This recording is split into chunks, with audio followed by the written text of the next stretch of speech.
家好 ，Welcome to Mandarin Plaza， 我是邵琪老师。Recently, the British Prime Minister Boris Johnson suddenly said a sentence in Chinese in Parliament, which surprised many people.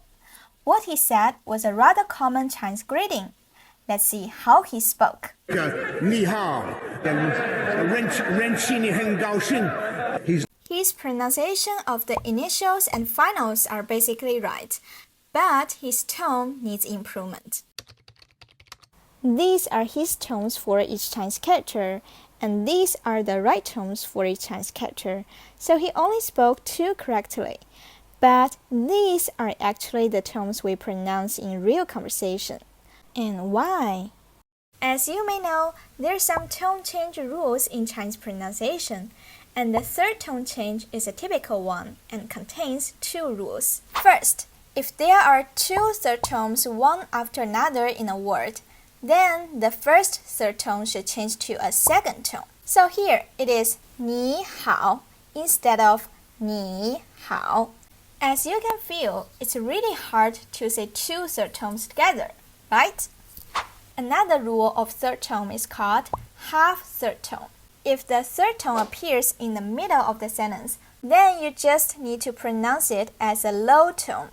Just stop at the lowest point of your voice. For example, here just say 你很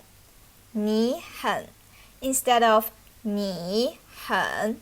This is also for easier pronunciation. Another tone change is this character. Here, the more natural way is to speak it in a neutral tone or a light tone. 认识 Alright, that's all about tones.